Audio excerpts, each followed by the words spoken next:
আসসালামু আলাইকুম রহমতুল্লাহি ওয়াবারাকাতুহু।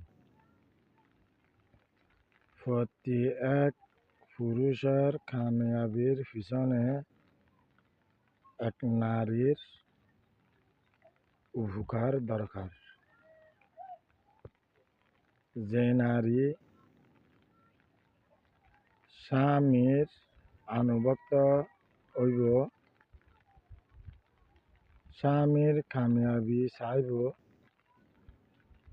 এই স্বামীর দুনিয়াবি হাসুক আর পরকালের হাসুক, ধর্মের হাসুক, এত দুনিয়াবি জাহান ইনকামের হাসুক, প্রতি এক খাজর ফিসালি যদিকে উগা বালা নারীর হাত থাকে মানুষই বা কামিয়াব হইব। যদি উগা বালা নারী নভরি শুধু ইবার মনমদিন স্বামীরে চালাই বেলা যদিকে চেষ্টা করে দলিয়ে ইয়াতবা হুয়া হোক, ইয়াতবা স্বামী হোক, ইয়াতবা ভাই হোক, ইয়াতবা বাপ হোক,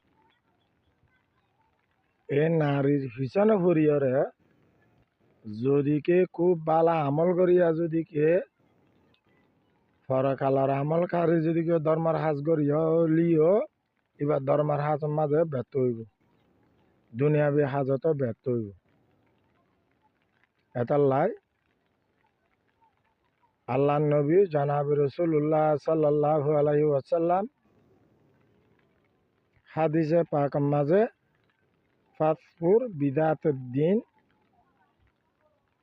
ধর্ম সাইরে বিয়া করিবেলা বলে হই।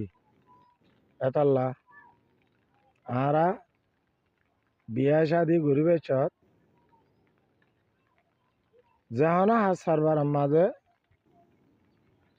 আর পিছনে ব্যাকরণের মাঝে যে মায়া বাবা আছে ইবা সন্তানের মায়া বাবা চাই আরা তুন সিদ্ধান্ত লন ফুরিব। এটাল্লা আরা বেগুনে ভিডিও যদি কে ভালো লাগিলে শেয়ার করিম, লাইক করিম আর কমেন্টের মাঝে কেন জানাইম বলে আর আশা করি। আসসালামু আলাইকুম ওয়া রাহমাতুল্লাহি ওয়া বারাকাতুহু।